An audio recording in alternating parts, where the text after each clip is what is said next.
Why femicide? I used to work for the media, monitoring regional radio and television news stories, and became particularly interested in reports on missing people and unsolved murders. So this started to inform my art practice in the early stages. And then I went to visit the West Yorkshire Police forensic photographers to understand their day-to-day process, including how they photograph crime scenes. I remember seeing a machete in an evidence bag on the desk. And I also learnt about post-production of an image of a fatally injured baby. It had to be manipulated onto an avatar because it was just too traumatic for people to view in a jury in court. So I began my research looking at murder mysteries in general and developed, after a close reading of the seminal non-fiction novel In Cold Blood by Truman Capote. He'd interviewed two killers, Perry Smith and Dick Hickok, and that captured my attention. So I met with crime psychologist at the University of Huddersfield, Helen Gavin, and she gave me an insight into her research into women who kill. So this is where I started to look at murder stories from various different perspectives with regards to the gender of the victims and murderers and how they were being portrayed in visual culture, including film, photography and image-embedded novels.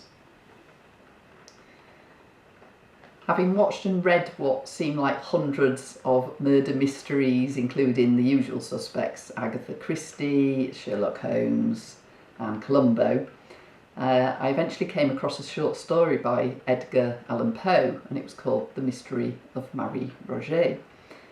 So it was based on a true story, and it was said to be the first creative non-fiction novel of a true crime, even before the one by Truman Capote. So The Mystery of Marie Roget was based on the true story of Mary Rogers, and she was often referred to as the beautiful cigar girl. She was found dead in the Hudson River, and the murder had taken place in 1841 in New Jersey, and it's still never been resolved to this day.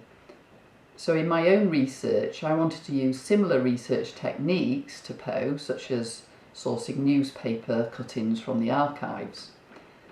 I also used Google Street View to see where Mary Rogers lived and worked, and I also found vintage photographs of the locations at the time she was alive.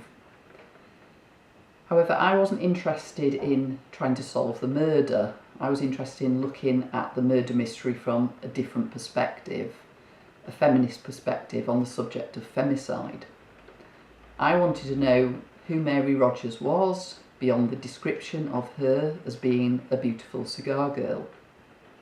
I wanted to look beyond Edgar Allan Poe's view that the death of a beautiful woman is the most melancholy topic in the world.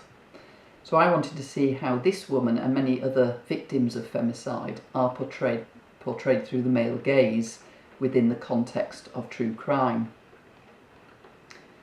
Mary Rogers was only known as the beautiful cigar girl, but who was Mary Rogers? What did she look like? Where did she come from? Who were her family? What did she do for a living? So I was able to draw from a variety of different sources and reached out to authors, newspaper archivists, a fashion historian, a costumier and a milliner. And I treated the research like the children's game Exquisite Corpse, where each participant adds their section of the drawing on a folded piece of paper without seeing the other contributions until the end, when the final picture is revealed. And in this way the evidence started to reveal itself and gather pace.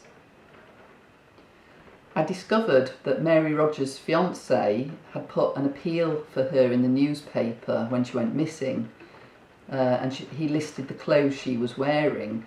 So I therefore wanted to start by recreating the outfit Mary Rogers was identified as wearing before she met her untimely death. The dress is neither a costume nor an historic artefact. It's somewhere in between, a recreation of a historic garment which is no longer in existence. It contains fragments of my own design based on historical research, visual accounts, descriptions, and with regards to the flower used in the dress design. So I chose a rare blue orchid which signifies beauty, and disembodied, the dress rests in a liminal space, much like the ghost of Mary Rogers, as it will never function with its main purpose, as it's never been and never will be worn. Other artefacts belonging to Mary included a handkerchief with her initials MR carefully stitched, a leghorn straw bonnet which held a clue as to the identity of the murderer, and that was also carefully researched for its colour, shape, flower species, forget-me-nots. In true Sherlock Holmes style, it was discovered that something was not quite right about the way that the ribbons on the bonnet were tied when Mary Rogers was found strangled in the River Hudson. So the police ascertained that her bonnet must have come off at some point in the struggle, yet after her death it was carefully placed back on her head and the ribbons tied not in a bow but with a slip knot, and that was usually associated with the knots used by sailors. So it was very important for me to ensure that my own photographic images were incorporated into the photo book, and therefore autobiographical, phenomenological and multisensorial methods were used to create photographs, revisiting places I'd been on dates when I was around the same age that Mary Rogers was when she was killed. So by using this experiential method approach, the photographs were taken in locations which bore both a visual and atmospheric resemblance to the documented locations that Mary Rogers was found in. So using a psychogeographical approach, I felt that it was essential to add an element of tension when travelling out to take photographs in order to be representative of the fear felt by some women out alone or in vulnerable situations. And I did this in the first instance by travelling alone to unfamiliar places, often to large woodland areas where there was relatively little chance of being rescued if something should arise.